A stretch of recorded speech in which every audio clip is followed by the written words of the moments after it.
saya juga menjadi korban ketika saya di hadapan Pak Sugi Nur itu ada terdengar teriakan-teriakan penggal, bunuh, dan lain sebagainya.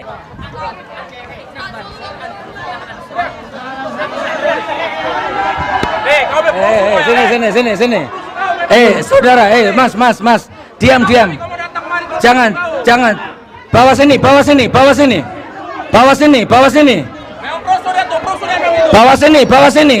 orangnya, bawa sini.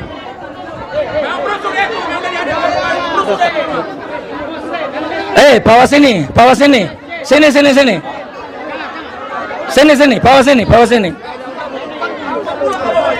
Sini. Bawa sini. Oke, stop. Oke.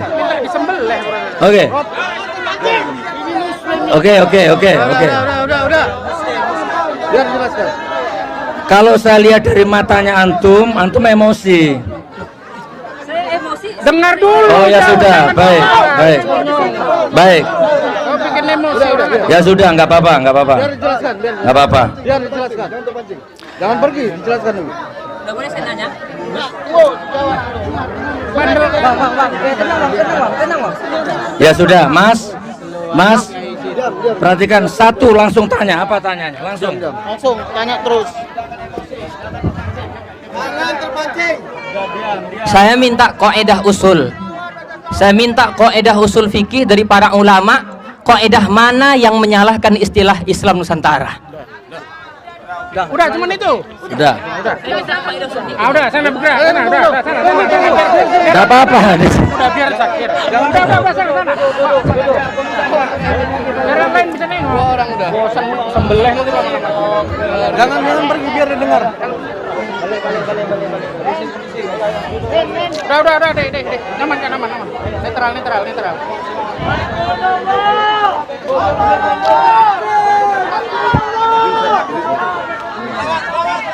Salatullah,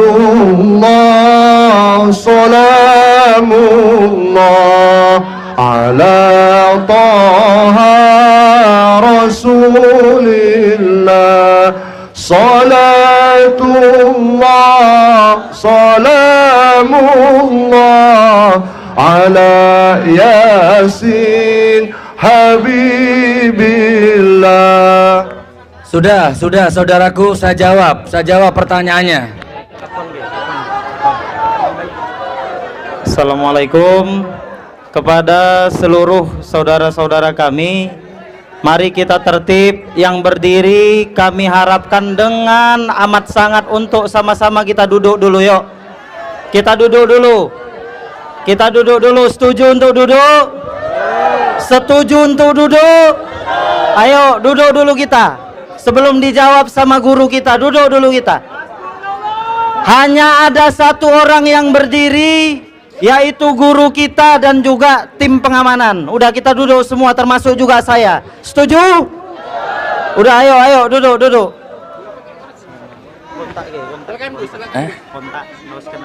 Oh iya. Oke, saudaraku, saya tarik beberapa poin ya. Poin pertama, tadi beliau sempat nyeletik sedikit. Saya dengar Gus Nur juga nggak bisa kitab. Saya akui, saya mantan maling, mantan bajingan, mantan preman, nggak pernah mondok. Saya dapat hidayah ketika saya sudah punya anak, masih umur 2 tahun, lapar-laparnya, haus-hausnya, nggak punya uang. Saya dapat hidayah ketika sudah nikah. Masalah mondok nggak mondok itu takdir mubrom saya. Kalau saya boleh milih, ya Allah, lahirkan aku jadi anaknya Zainuddin MZ. Kalau boleh milih. Saya mantan maling, mantan bajingan. Saya nggak ngerti kitab. Mau kitab kuning, kitab gondol, saya nggak ngerti. Emang gue pikirin. Yang penting saya bermanfaat untuk orang lain.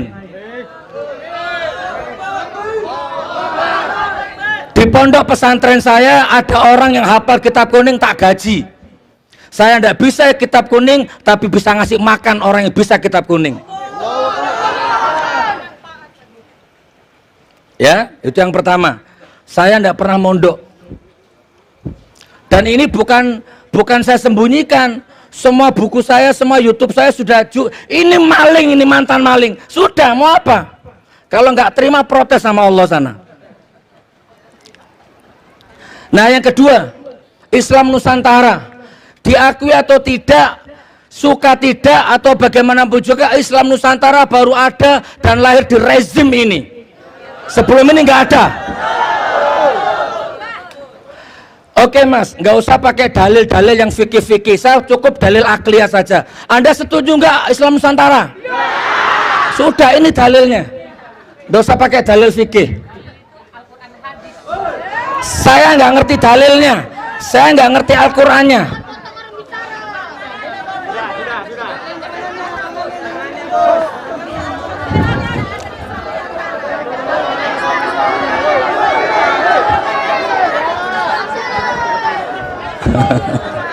Sudah. Ayo. Sabar.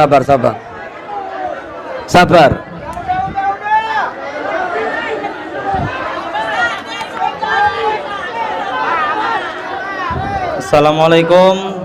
Sekali lagi ikhwah sekali lagi, jika ada yang melakukan provokasi berarti dia kecebong.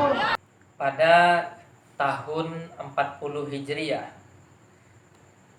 tepatnya di bulan Ramadan, Sayyidina Ali karramallahu wajhah dibunuh. Dibunuh bukan oleh orang kafir, bukan oleh orang Yahudi, bukan oleh orang Nasrani, tetapi dibunuh oleh seorang yang rajin ibadah, seorang abid, seorang yang rajin qiyamul lail, rajin berpuasa, hafid Quran, hafal Quran, rajin membaca Al-Quran, tetapi Al-Quran tidak sampai ke hatinya, hanya sampai ke tenggorokannya. Kenapa Sayyidina Ali terbunuh? Karena tuduhan daripada orang-orang Khawarij bahwa Sayyidina Ali sudah murtad karena tidak lagi berhukum dengan hukum Allah Subhanahu wa ta'ala. Maka mereka memandang Sayyidina Ali sudah murtad, sudah kafir. Jadi karena adanya berita hoax bahwa Sayyidina Ali itu PKI, karena tidak lagi berhukum dengan hukum Allah, mempergunakan demokrasi, mempergunakan musyawarah. Untuk itulah kemudian Abdurrahman bin Muljam membunuh Sayyidina Ali karramallahu wajhah. Inilah kesalahan mereka di dalam memahami ayat-ayat Al-Quran. Termasuk pada masa itu ayat yang digunakan adalah wa man lam yahkum bima anzalallah faulaika humul kafirun. Siapa saja yang tidak berhukum dengan hukum Allah, maka mereka telah kafir. Dan bagi mereka orang Islam yang sudah kafir, yang sudah murtad keluar daripada agama Islam, hukumnya wajib dibunuh. Termasuk ya menantu daripada baginda Nabi Sallallahu Alaihi Wasallam, suami dari putri kesayangan Nabi Sallallahu Alaihi Wasallam, yakni Khalifah keempat Sayyidina Ali, suami dari Sayyidah Fatimah. Jadi sangat luar biasa pemikiran orang-orang Khawarij ini. Nah sekarang itu masih banyak turunan-turunannya Abdurrahman bin Muljam yang membunuh Sayyidina Ali karramallahu wajhah. Turunan-turunannya sekarang banyak. Turunan-turunan orang-orang yang memiliki pemikiran yang sama dengan Abdurrahman bin Muljam, yang sedikit-sedikit ceramah bunuh, sedikit-sedikit ceramah penggal. Termasuk saya juga menjadi korban ketika saya di hadapan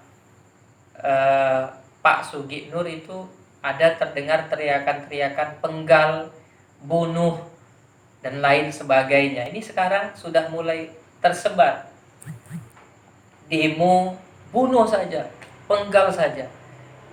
Ya, jadi orang-orang Islam yang tidak sejalan pemikirannya dengan dia, kemudian dikafirkan. Dan setelah dikafirkan ada pemikiran di kepala mereka untuk membunuh orang yang mereka kafirkan. Dan ini bukan ciri daripada umat baginda Nabi Sallallahu Alaihi Wasallam. Karena ciri daripada umat baginda Nabi Sallallahu Alaihi Wasallam, ciri daripada ahlus sunnah wal jamaah itu adalah la yukaffiru ba'duhum ba'dha, tidak memiliki pemikiran atau tidak memiliki hobi saling kafir mengkafirkan.